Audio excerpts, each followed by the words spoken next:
Gracias, amigas y amigos que están abiertos a este programa.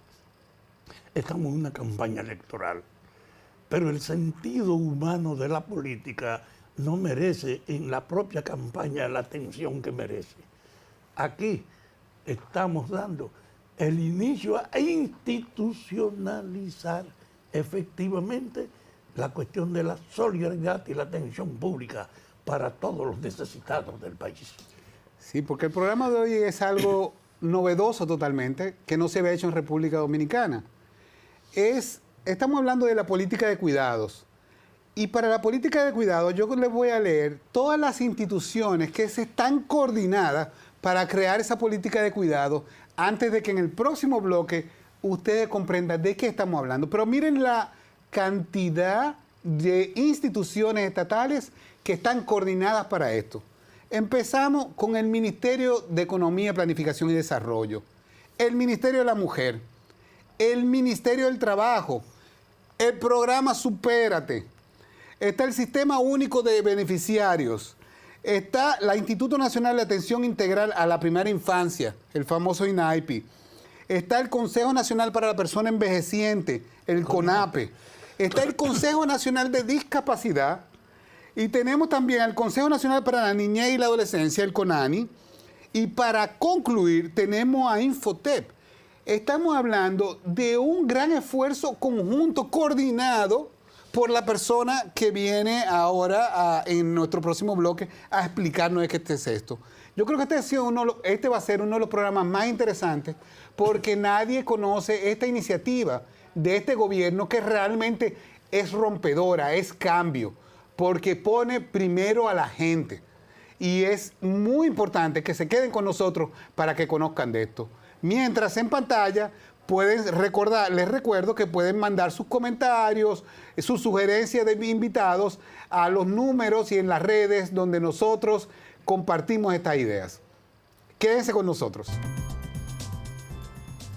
Buenas noches. Ahora mismo nos encontramos con nuestra entrevistada Rosa Cañete, que nos va a explicar algo que para muchos es una novedad en República Dominicana, que es hablar un poco de lo que es el programa de cuidados en República Dominicana, una cosa totalmente novedosa. Pero yo entiendo que para poder comprender bien de qué se trata esto y la justicia de este programa, hay que hablar un poquito de los temas de equidad e igualdad. Rosa, ¿podrías darnos como un background de este tema? Sí, por supuesto. O sea, la igualdad es un tema central si queremos hablar de democracia en un país, ¿no? Porque es el reconocimiento básico de que todos somos iguales, que tenemos iguales derechos e iguales deberes. Pero como partimos de situaciones muy desiguales, es muy necesario impulsar la equidad, es decir, programas que ataquen, digamos, esas desigualdades de partida para ponernos en igualdad de condiciones de llegada. La política de cuidados es clave en ese sentido. Por ejemplo, si bien hombres y mujeres tenemos igual capacidad y igual reconocimiento a participar del mercado laboral, en la realidad tenemos muy diferente inclusión en el mercado laboral y eso responde mucho a qué tipos de trabajos hacemos cada uno, qué roles solemos atender cada uno. Por ejemplo, las mujeres cargamos mucho más con los trabajos no remunerados de cuidado y eso limita mucho nuestra inserción en el mundo laboral remunerado. Todos los datos lo muestran. Entonces, las políticas de cuidado son esenciales, por ejemplo, para ayudar a nivelar esa desigualdad, a que haya otro actor, como puede ser el Estado, que asuma más, por ejemplo, el cuidado de los niños, el cuidado de los envejecientes y que ayude a las familias y dentro de las familias a las mujeres, que son las que tradicionalmente asumen estas labores, a desarrollar estos cuidados tan importantes para la sociedad y para la economía, pero que tradicionalmente han sido desarrollados por mujeres. Y esto, por ejemplo, ha limitado su inserción y sus aportes en el mercado laboral remunerado. No había antecedente de la inclusión en la política del Estado de este aspecto, que en cierta medida es para tratar de reducir las diferencias que crea la estructura desigual en la que vivimos. Esta es una contribución a los menos favorecidos en aspectos concretos que le permita al gobierno extender su asistencia realmente en aspectos innovadores, porque de esto no se había hablado antes. Y yo creo que el mérito tuyo es comenzar a decirle a la gente de qué es que se trata de verdad este capítulo de apoyo. No, y también decirnos nosotros cómo nace esa iniciativa, cómo fue creada, porque no hay referencias anteriores en el Estado Dominicano de esta iniciativa. Mira, sí existían programas parciales de atención a colectivos específicos. Por ejemplo, el cuidado de los niños y niñas menores de 5 años, ¿no? Ya se había desarrollado, por ejemplo, INAIPI, o iniciativas para extender la educación inicial desde los 0 años, ¿no? Pero, digamos, eran programas parciales, o existe el CONAPE para personas envejecientes.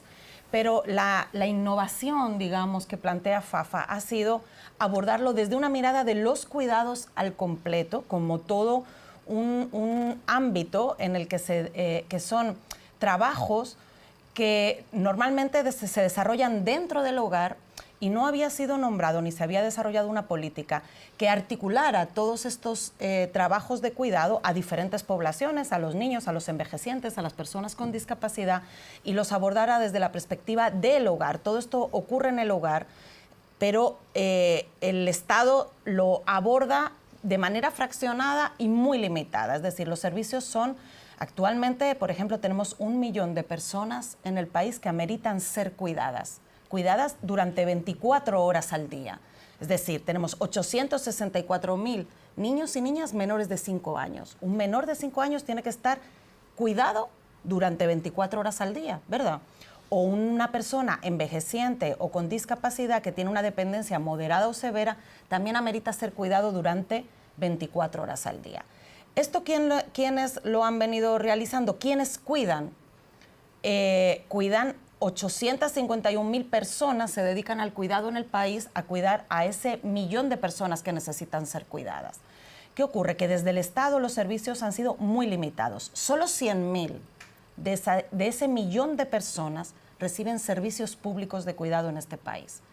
Cuando el Estado no está presente, ¿quién es que ha venido desarrollando esos cuidados? Porque alguien tiene que cuidar. Es decir, cuando tú y yo nos levantamos por la mañana, lo primero que pensamos, lo primero que tiene que resolver una familia es cómo sus hijos o sus adultos mayores van a comer, van a ser cuidados. Es decir, es una función absolutamente primaria de cualquier sociedad. Pero ¿quiénes lo han venido desarrollando? 851,000 personas. ¿Qué pasa? Que el 98% de esas 851,000 personas son mujeres, ¿no? Entonces, ¿eso qué ha implicado? El desarrollo de una política de cuidados que articule todos esos cuidados que son necesarios, ¿no? Y que nosotros valoramos como sociedad. Son necesarios para la sociedad, porque una sociedad que no cuida a sus niños, que no cuida a sus adultos mayores, en una sociedad inhumana, ¿verdad? Es prioritario para cada uno de nosotros, pero también es prioritario para la economía. Es decir, la economía necesita que esas personas sean cuidadas, que esas personas sean formadas, que esas personas puedan participar en lo adelante de la economía y aportar, ¿verdad? Entonces, ¿eso qué hace? Que si el Estado no estaba presente, y esa es la innovación de este programa, eran las mujeres las que tenían que asumirlo. Pero ¿qué significaba para ellas económicamente el dedicar su tiempo a esos cuidados? Cuidados que la alejan del mercado laboral remunerado. Exactamente. Y que contribuyen a la pobreza dentro del hogar, ¿no? Bueno, tú me preguntabas cómo inició este programa. El programa inicia cuando entra, digamos, este gobierno, y en mitad de la crisis del COVID, nos toca desde la dirección en MEPI, desde la Dirección de Análisis de Pobreza, evaluar los efectos que estaba teniendo el COVID y evaluar qué tipo de programas se tenían que desarrollar para enfrentarlos. Cuando hacemos el análisis vemos que el efecto es muy diferenciado entre hombres y mujeres, ¿no? ¿Qué estaba pasando? El efecto del COVID, y sobre todo no durante el 2020, durante el cierre, sino durante el año 2021, cuando se abre ya el mercado laboral, dicen ya, ok, ya pueden salir de casa y pueden ir a trabajar, pero las escuelas no se abren. Las escuelas permanecen cerradas un año más. ¿Qué ocurrió ahí? Alguien tenía que cuidar a los niños.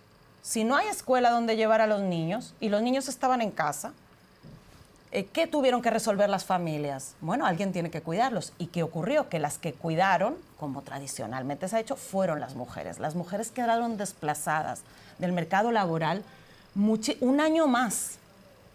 Y todavía se están empezando a recuperar las cifras prepandemia.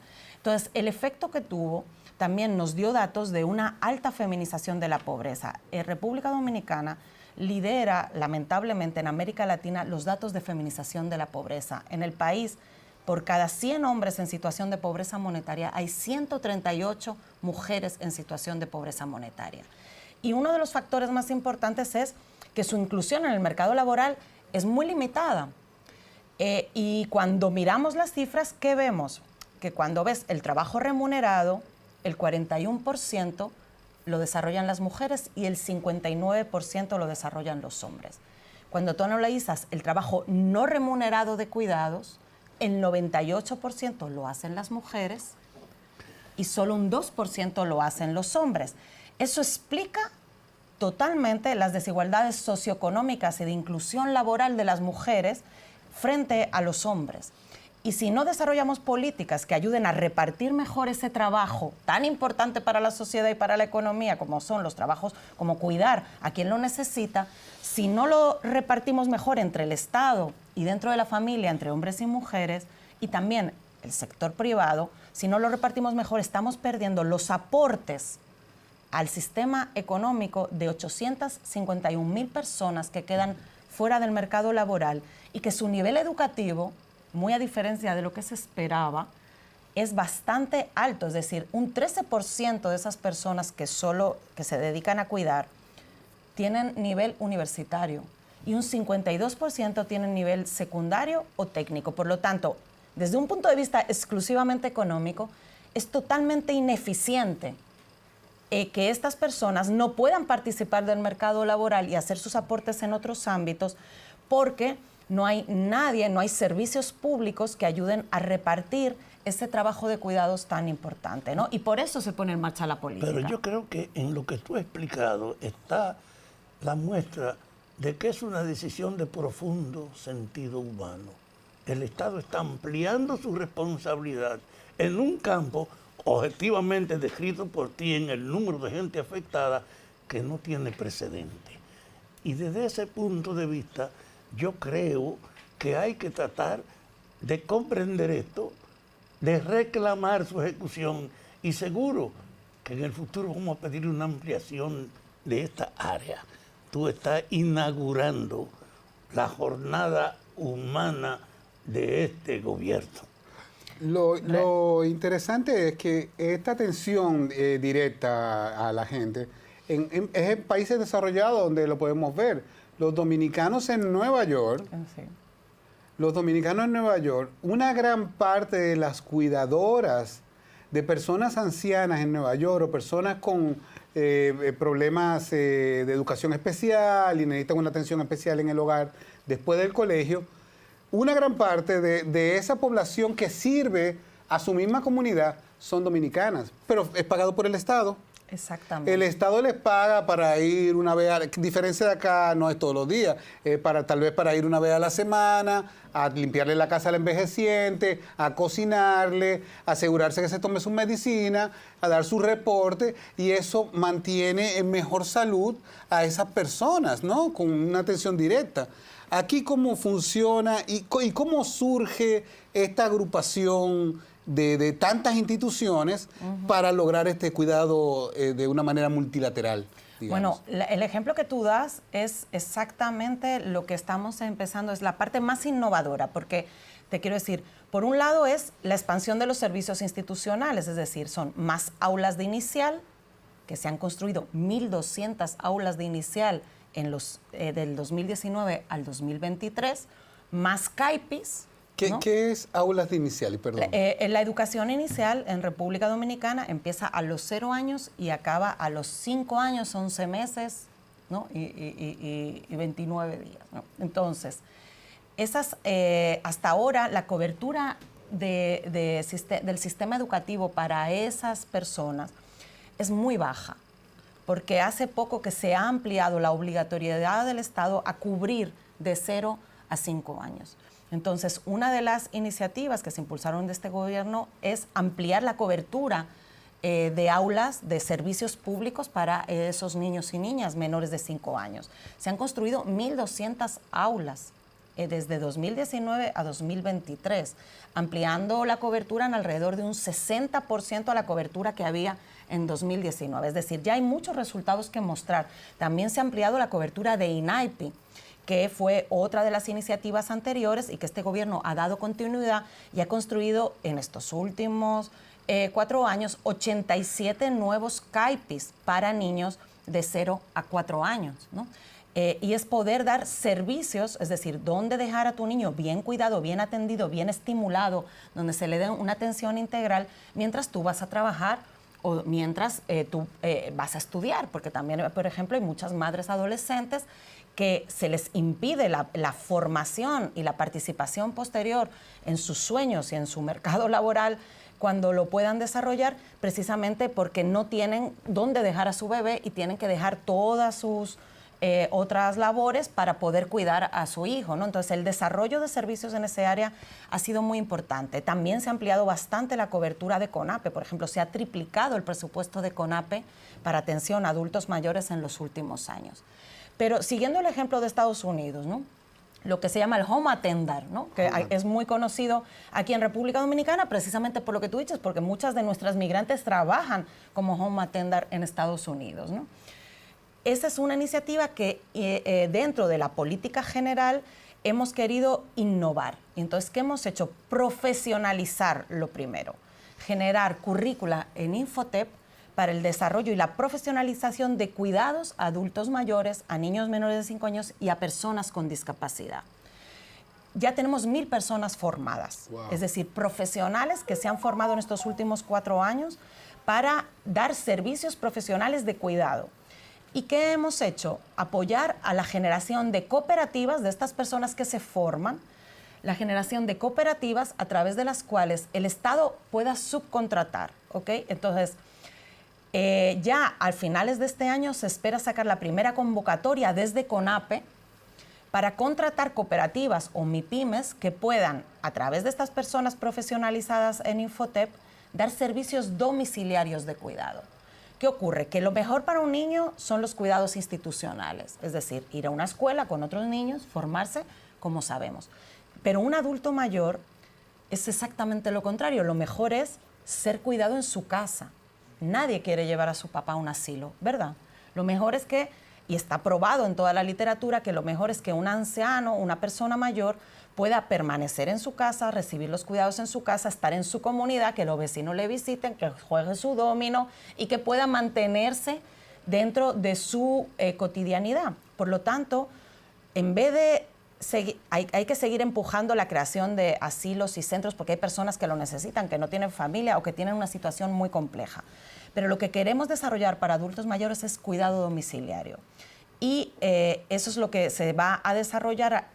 No había programas de ese tipo en el país y esa es una de la innovación que trae la política de cuidados, que es desarrollar cuidados domiciliarios, sobre todo con financiamiento público, vinculados a los hogares de Supérate. ¿Por qué? Porque partimos de cero, por lo tanto, lo primero es cubrir a los hogares más vulnerables con el dinero público, ¿no? Ojalá consigamos llegar a la universalidad donde ya podamos cubrir a toda la población, pero si tenemos que partir de cero, primero van los hogares de Supérate. Ya se ha iniciado este chequeo en Azua y Santo Domingo Este, que son los 2 lugares piloto para desarrollar esta iniciativa. Y en Azua y Santo Domingo Este ya se están evaluando los primeros hogares que podrían estar recibiendo este tipo de atención por su nivel de vulnerabilidad. Segundo, que tengan una persona adulta mayor con una dependencia grave o severa. Tercero, que quieran recibir el servicio en su casa. Y cuarto, que el hogar tenga las condiciones básicas, que tenga agua y demás, para poder recibir atención en el hogar. Yo te quiero preguntar, ¿de qué ministerio dependen ustedes? Del Ministerio de Economía. Pero somos 10 instituciones. Pero tú coordinas el trabajo para 10 instituciones. Desde el Ministerio de Economía, junto con el Ministerio de la Mujer, coordinamos la Mesa Intersectorial de Cuidados, donde está CONAPE, INAIPI, está CONADIS, está el Ministerio de Trabajo, que también es importantísimo, Infotep. Entonces, nosotros hacemos la coordinación de esas 10 instituciones, que eso también ha sido otra innovación. No se ha generado otra estructura nueva, sino que hemos articulado las estructuras que ya existían. Se han coordinado estructuras que estaban separadas y ahora con una sola. Y tú hiciste una referencia a Infotep, como el que prepara en una forma masiva a trabajadores para que puedan ser parte de esa política de incorporación. Y yo soy de Salcedo y el director de Infotep es un compueblano mío de esa época. Y he visto que efectivamente ha crecido mucho la formación de Infotep para incorporar a la gente a esa diversidad de oportunidades. Pero me parece un logro la coordinación del sentido humano del gobierno. No, y además, todas las ramificaciones que conlleva. Por ejemplo, en los niños de 0 a 5 años, está demostrado que esa es una edad vital. Esa es una edad vital. Los casos, para que tengan un ejemplo, ya está demostrado de muchas maneras. Desde hace más de un siglo, cuando se han encontrado niños ferales, niños que han sido abandonados en medio de la jungla, la selva, se perdieron, y se han tratado de recuperar años después, el proceso en el 95% de los casos es imposible. El avance es imposible porque no desarrollaron vocabulario, no desarrollaron esas pertinencias. Y en Chile hemos visto programas en los que en las barriadas más populares de Chile, lo que se ha hecho es un intensivo para hasta mejorar el vocabulario de los jóvenes, porque se ha demostrado que a mayor vocabulario, mayores oportunidades laborales van a tener en un futuro. La estimulación temprana es clave. O sea, nosotros muy a menudo nos preguntan, bueno, pero ¿quiénes son los beneficiarios de esta política? ¿No? Porque algo que como que resuena mucho es el enfoque de género que le hemos dado, porque evidentemente, si el 98% de las personas que cuidan son mujeres, evidentemente que esto va a ayudar principalmente a las mujeres que cuidan, porque son ellas las que cuidan, pero el universo son 1 millón de personas, 864,000 niños y niñas menores de 5 años van a recibir, como tú muy bien planteas, estimulación temprana, van a recibir atención primaria y ese universo es importantísimo porque, como bien tú dices, tú vas a expandir sus capacidades y su capacidad de aportar a la sociedad. Lo mismo con los adultos mayores y con las personas con discapacidad. Por ejemplo, uno de los programas que hemos desarrollado de formación en Infotep son lo que se llaman ayudantes personales. Muy a menudo pensamos que la discapacidad te inhabilita a participar de la sociedad, pero muchísimas discapacidades con una atención adecuada son personas absolutamente hábiles para participar laboralmente. Es decir, por ejemplo, una discapacidad motora no impide para nada tu aporte a la sociedad, pero ¿qué ocurre? Que si tú no tienes cómo transportarte al trabajo, no puedes moverte dentro bien de tu casa para bañarte pero tu cabeza funciona perfectamente. Entonces, lo que se ha desarrollado ahora de ayudantes personales, lo que facilitaría es una persona que ayuda a esa persona con discapacidad a desarrollar las labores que su discapacidad se lo impide, pero sobre todo a desarrollar las labores que sus capacidades le pueden permitir. Es decir, una persona invidente puede trabajar. A lo mejor, entonces, con una ayuda, tú vas a potenciar tanto el empleo de esa persona, que es un ayudante personal, como la inclusión laboral de esa persona con discapacidad, que estaba siendo simplemente una persona dependiente, pasa a ser una persona que aporta. Y eso es otra de las líneas que se ha desarrollado y que esperamos poder pronto, vía CONADIS, también abrir convocatorias para la contratación desde el Estado de personas que puedan dar estos servicios a personas que tienen discapacidad y facilitarles la vida a ellas para poder aportar o a sus familiares para poder cuidarlas si, digamos, tienen, digamos, ya una discapacidad muy severa, una dependencia muy severa. De hecho, esto muestra de verdad la actitud pública de coordinar todas sus instituciones para ampliar el servicio. Vamos en el próximo momento entonces a ver tu propia experiencia.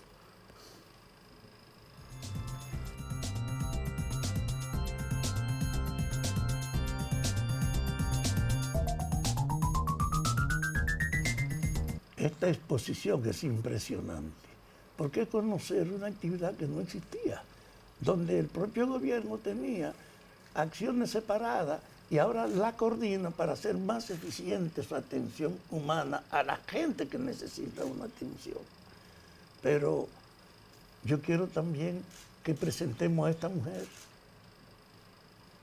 porque conociendo sus funciones, yo me he sorprendido de la experiencia de ella. Así que preséntate tú, ¿cuál es tu formación? ¿De dónde tú vienes? No que yo te lo diga, sino que tú solo informes a la gente. Bueno, yo soy economista de formación y llevo trabajando aquí más de 20 años en el país. ¿Ya tú eres criolla? Sí, yo soy dominicana. Y me vinculé inicialmente cuando llegué al país con los sectores populares. Trabajé principalmente en la zona de Huachupita, La Ciénaga, Los Guandules, aquí en la capital, vinculada al padre Jorge Cela, al Centro Juan Montalvo. Y a partir de ahí, digamos que me vinculé muchísimo, aprendí, fue una escuela de formación para mí. Y aprendí muchísimo de los sectores populares y de su gran capacidad de solidaridad y de supervivencia. Permíteme decirle, yo conocí al padre Jorge Cela y sé que lo que ella está diciendo, y era que trabajaba con los más jodidos de la sociedad desde el punto de vista de la iglesia, y que tú has terminado sistematizando esa vocación en este aparato nuevo que tú coordinas. Pero una cosa que me emocionó mucho es esto mismo de hablar del padre Cela, porque mi madre tuvo para sensibilizarnos con los problemas sociales del país, nos llevó a donde estaba el padre Cela en Huachupita. Para mí es inolvidable todavía el recuerdo de aquel barrio tan sumido en la pobreza, pero donde había una biblioteca que había creado el padre y donde esa energía de ese ser especial que era Jorge Cela se sentía en el trato con todo el mundo en el barrio. Era una cosa impresionante. Al final el padre Cela terminó siendo, creo que, el jefe de los jesuitas para toda América Latina. Y en Cuba. Y en Cuba, porque de verdad era un hombre entregado a los más necesitados. Entonces era también impresionante en nuestro país, donde las categorías raciales todavía tienen mucho impacto, ver este rubio, ojos azules, hermosísimo que era el padre, andando en medio de Huachupita, y la adoración que sentían todos ellos, porque se ocupaba de los problemas reales de la gente. No, sobre todo organizó, o sea, una de las bases más importantes fue el desarrollo organizativo dentro de estos barrios, levantando las demandas, las necesidades y los aportes de esas comunidades, y cómo se empujó sobre todo la participación en el diseño de políticas públicas para esos barrios y la valoración de la cultura popular como un aporte importante y teniendo mucho que decir, ¿no? Entonces, eso también es algo que debemos siempre recordar en el diseño de nuestras políticas públicas, es decir, la cuestión, el enfoque en el territorio y sobre todo empujando las capacidades que hay en cada territorio. De hecho, en la política de cuidados, en Azua y Santo Domingo Este, que son, digamos, las dos comunidades pilotos, o sea, la política y el sistema de cuidados son nacionales. Pero hay dos municipios en los que hemos desarrollado dos pilotajes en los que entran, por ejemplo, ya en funcionamiento estas líneas innovadoras, como lo del tema que hemos hablado de los home attendants, del cuidado domiciliario, ¿no? Entonces, ¿qué hemos hecho en Santo Domingo Este y en Azua? Trabajar con las organizaciones. Los cuidados no es que ahora vamos a desarrollarlos. Los cuidados han existido siempre y la sociedad y la comunidad y las familias se han organizado para desarrollarlos. Por lo tanto, lo primero que había que hacer en estas dos comunidades, en las mesas locales, es trabajar con las organizaciones y con las familias de esos territorios para entender cómo estaban organizados los cuidados, porque no es lo mismo cómo se organizan los cuidados en la zona urbana, como un Santo Domingo Este, que en una zona más rural, como puede ser en partes del municipio de Azua. El sistema es diferente porque el trabajo es diferente, porque las ocupaciones son diferentes. Entonces hemos querido desarrollar 2 pilotos para aprender de cómo ya estaba organizado en el territorio y ha sido impresionante. O sea, es ese mismo enfoque de Jorge, cuando tú trabajas con la comunidad te das cuenta que tú vienes a ofrecer un servicio, porque es lo que le toca al Estado, dar servicios, pero que cuando trabajas con ellos te das cuenta de que ya la comunidad tiene muchísimo que aportar. Es decir, en los propios municipios, las organizaciones han dado locales que tenían, o locales comunitarios que donan, por ejemplo, a CONAPE, y le dicen, usted habilítelo y gestiónelo, pero el local lo tenemos nosotros. O que te enseñan y que te ubican poblaciones que desde el Estado no estaban identificadas, por ejemplo, que no estaban recibiendo apoyo de un CAIPI, ¿no?, para niños menores o de adultos mayores con situaciones de vulnerabilidad, que es la comunidad que te los identifica y que el Estado no había sido capaz de llevar y de identificar la necesidad de apoyo que tenían, ¿no? Entonces, el trabajo conjunto con la sociedad civil, con las organizaciones comunitarias, con las propias ONGs que hay en el territorio, con los gobiernos locales, que también han sido claves, senadores, diputados, gobiernos locales, tienen terrenos. Dicen, bueno, yo voy a donar este terreno para que se construya un CAIPI. Y así, colaborativamente, entre todas las organizaciones del territorio, es que puedes generar, primero, aprendizajes, pero segundo, sumar el aporte de todos y de todas, ¿no? Que si no se hace colaborativamente, vas a perder el aporte de un montón de personas y de organizaciones que tienen mucho que decir y también mucho que enseñarnos, ¿no? Yo espero que la población advierta que esta es una mujer especializada en el análisis de las políticas públicas para enfrentar la pobreza y la desigualdad. Y desde ese ámbito es una novedad en la estructura política que no tiene antecedentes. Pero también esta mujer ha participado en el desarrollo de pactos fiscales, coordinando alianzas regionales con la CEPAL, y ha coordinado amplios equipos y asesorado al gobierno, ha trabajado para las Naciones Unidas, organizaciones de bases de ONG, fue responsable en América Latina y el Caribe del programa de desigualdad, fiscalidad y captura del Estado para OSAN, y es autora de informes privilegios que niegan derechos y democracias capturadas.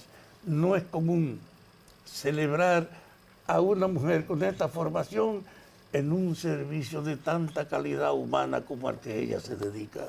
Tú puedes contar con nuestra colaboración permanente en lo que podamos hacer, porque admiramos tu trabajo. Gracias. Y admirando ese trabajo, veo que hay cosas que también que romperían, que son muy rompedoras. Por ejemplo, esa misma gente en Azua, que está cuidando un niño pequeño, probablemente está cuidando el niño pequeño de su hermana, que está en la capital, cuidando los niños pequeños de otras personas. Entonces recibe un sueldo por cuidar los hijos de otra, mientras su hermanita, que tal vez tenga que dejar el colegio, está cuidando los hijos de ella. O sea que hay un gran choque, una pérdida de esa juventud como cuidadora, porque ya no puede hacer más nada. De hecho, por eso una de las entidades que ha jugado también un rol importante en el desarrollo de esta política ha sido Supérate. Supérate, cuando analizamos los datos de feminización de la pobreza y evaluamos qué ha pasado, o sea, cómo es posible que la pobreza monetaria se haya venido reduciendo mientras los índices de feminización siguen igual o peores que antes, ¿no? Entonces, a partir de ahí, desde Supérate se genera un nuevo componente de trabajo, que es el componente de cuidados. ¿Por qué? Porque veíamos, bueno, damos cursos de formación a las mujeres de Supérate, ¿no? Y luego intentamos impulsar su inserción laboral. Pero ¿cómo se van a insertar laboralmente si tienen 3 niños menores de 5 y un adulto mayor? Es decir, ¿quién va a cuidar a las personas que dependen de ella mientras ella se va a trabajar? Necesitamos generar servicios para estas personas. Entonces, ha habido 2 líneas de trabajo desde Supérate. Una que es la profesionalización en Infotep. De esas 1,000 personas que se han formado, la mayoría han sido financiadas por Supérate y vienen del programa Supérate. Con esa formación, lo que esperamos es que puedan integrarse laboralmente con un salario digno y con condiciones de formalidad, es decir, cotizando a la seguridad social. Tú imagínate, esa forma, pero a la vez queremos dar servicios para que los hijos de esa mujer puedan ir a un CAIPI, o si tienen un adulto mayor que necesita ser cuidado, pueda recibir también cuidados desde el Estado, de manera que esa persona formada pueda integrarse al mercado laboral, de esa manera dejar de depender de una tarjeta, dejar de depender, es decir, ser autónoma económicamente, no solo en términos personales, sino incluso también del Estado, y poder aportar en vez de tener que estar recibiendo ayudas, generar un empleo para esa persona y, por el otro lado, generar servicios que le permitan a esa persona poder participar del mercado laboral y que las personas que ella tradicionalmente cuidaba estén bien cuidadas, ¿no? Entonces, es como una doble vía. Por un lado, inserción laboral, que además, digamos, es fácil en el sentido de que es profesionalizar unos saberes que esas mujeres ya tienen. Es decir, las mujeres desde niñas han sido formadas para cuidar, saben cuidar. ¿Qué está haciendo Infotep? Profesionalizar ese saber. Por lo tanto, digamos que es una evolución sencilla, digamos, que no toma tanto tiempo como sería desarrollar una carrera y que les permite insertarse laboralmente con un salario que va a ser digno, o sea, ya está dicho por el Ministerio de Trabajo que tiene que ser el salario mínimo del sector, o sea, más de 20,000 pesos al mes van a recibir estas personas, y con seguridad social. Por lo tanto, va a pasar de tener que recibir una ayuda del Estado vía tarjeta a poder contribuir de manera efectiva al sistema de seguridad social y tener su propio salario, ¿no? Entonces es como romper un círculo de cuidados que anteriormente generaba exclusión y dependencias, romper ese círculo y volverlo en un círculo virtuoso en el que se genera autonomía y aportes y capacidades de esas mismas personas, ¿no? Entonces, la intervención del Estado rompe un círculo vicioso de dependencia y exclusión y convierte el cuidado en un círculo virtuoso, en una economía del cuidado en la cual eso se valora, se reconoce, se remunera y impulsa las capacidades de todas las personas que participan del ciclo de cuidados. Estamos hablando de un 10% de la población, por lo que ustedes están organizando. Sí. 1 de cada 10 dominicanos está amparado por ustedes. Y en ese sentido, yo creo que esto tiene que ver incluso hasta con la percepción política de una parte de la población. Que dice, yo estoy luchando por esto y después no me dan nada.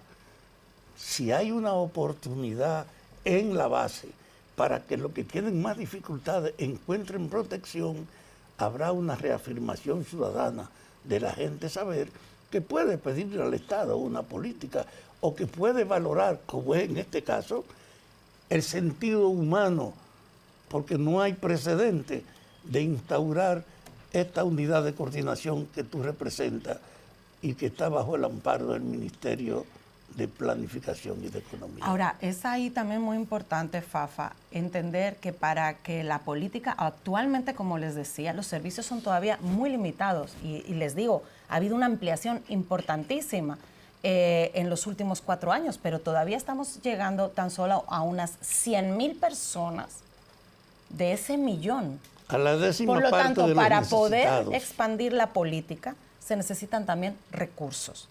Y para eso es muy importante que seamos muy conscientes, tanto desde el gobierno, y eso es lo que hemos hecho en el estudio que hemos lanzado recientemente, que es estimar la inversión necesaria para que esta política amplíe su cobertura.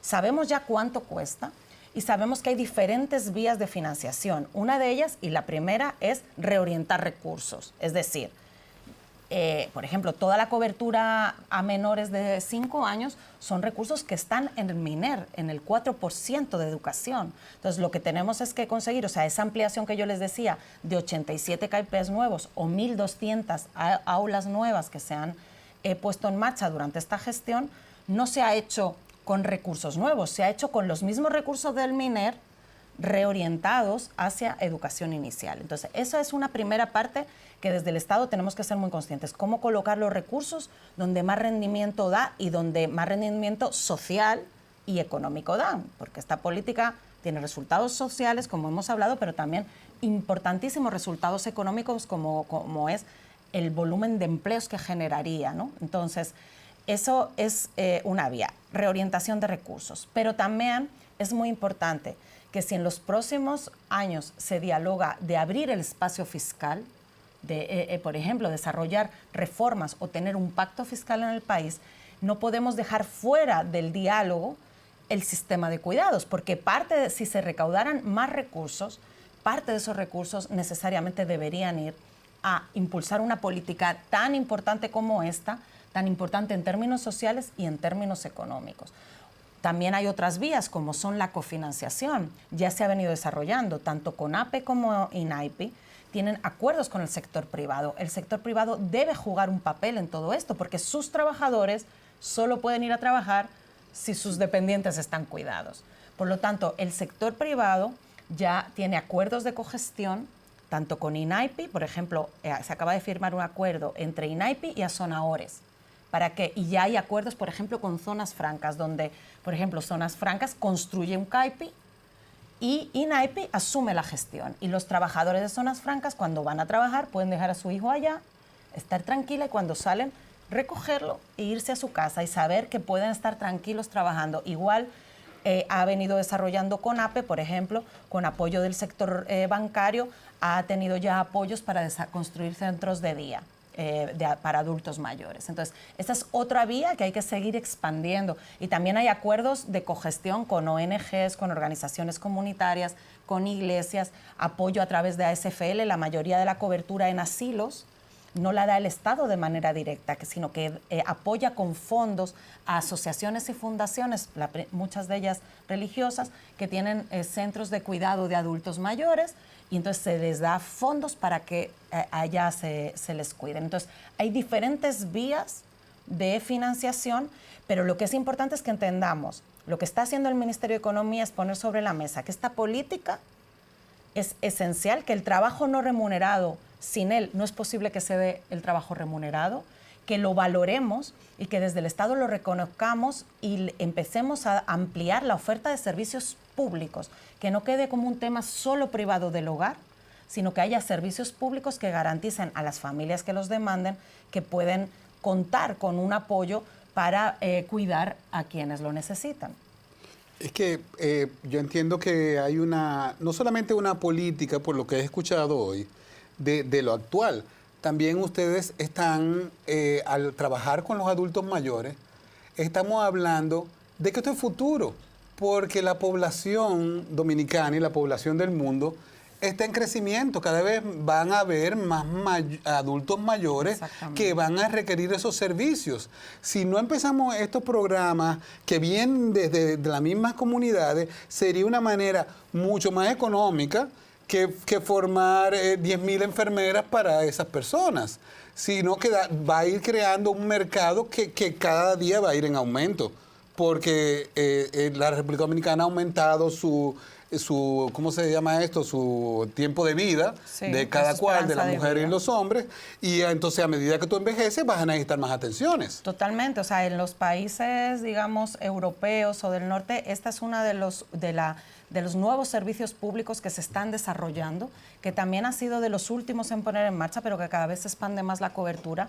La sociedad está envejeciendo, la dominicana también. Cada vez vamos a necesitar más servicios de atención a nuestros adultos mayores. Y además es un mercado de empleo, ahora que está en boga la inteligencia artificial, que es insustituible, ¿no? Es decir, tú no puedes sustituir con inteligencia artificial el cuidado de un adulto mayor, lo tiene que hacer una persona. Por lo tanto, es un mercado de trabajo importantísimo a desarrollar, no solo para cuidar a los nuestros, sino que también podemos generar empleos, por ejemplo, vinculados al turismo. Es decir, es un ámbito de trabajo, aquí existe un turismo hacia República Dominicana que es de jubilados, ¿no? En el cual habría un importante vínculo para todas estas personas que se están formando en Infotep, generar servicios también que se vendan vinculados a un turismo de tercera edad. donde tú le garantices a la persona que viene para acá que va a tener atenciones profesionalizadas para cualquiera de las dependencias que pueda acarrear en su vejez, ¿no? Entonces, el mercado, digamos, viéndolo desde el punto de vista económico, el mercado laboral que se genera alrededor de los cuidados, tanto de niños como de adultos mayores, es enorme y es no lo estoy diciendo yo, lo dice la CEPAL, lo dicen ya muchísimos organismos, que es uno de los ámbitos en los que se debe empezar a invertir hacia una economía de servicios de cuidado que genere un empleo que no va a poder ser sustituido por máquinas y que además es uno de los empleos que más todos y todas valoramos. Si uno piensa en su vida, quién en tu vida es más relevante, seguramente vas a pensar que en tu cotidianidad esa persona tan relevante es aquella que resuelve esas cuestiones básicas que necesitas de la alimentación, la comida, el cuidado, la higiene, es decir, ese tipo de cuidados, además de los médicos y de otro tipo ya vinculado a dependencias más graves, son esenciales y desde el Estado debemos empezar a generar e impulsar una economía justa que genere empleos. Hemos estimado que si se pusiera en marcha esta política de manera universal, si cubriéramos a ese millón de personas que necesitan ser cuidadas, se generarían en el mercado laboral dominicano 370,000 nuevos empleos remunerados, dignos y formales. Entonces, si desde el Estado conseguimos empujar eso y no lo dejamos sin ningún tipo de intervención ni dirección, podemos generar muchísimo empleo, podemos reducir brechas de género y hemos estimado que se puede reducir la pobreza monetaria entre casi 2 puntos y 6 puntos, dependiendo de qué tanto extendamos la cobertura e invirtamos fondos públicos en el desarrollo de esta política. Al concluir este encuentro maravilloso contigo, yo quiero reiterarle a nuestro público que nos sigue: valoren el sentido humano de extender una política a que la dispersión que había en el servicio de asistencia ahora se concentra INAIPI, CONAPE y todas las otras instituciones, y además tienen en Infotec una formación para que la capacidad que se necesita en esta nueva política pueda ser también facilitada. Estamos asistiendo a una etapa donde el servicio público es no una frase de propaganda, sino un compromiso real. Gracias, mujer, y buena suerte. Muchísimas gracias, Fafa. Muchísimas gracias, Rosa, un placer. Estaba ahí que siempre nos vemos en la fundación y eso.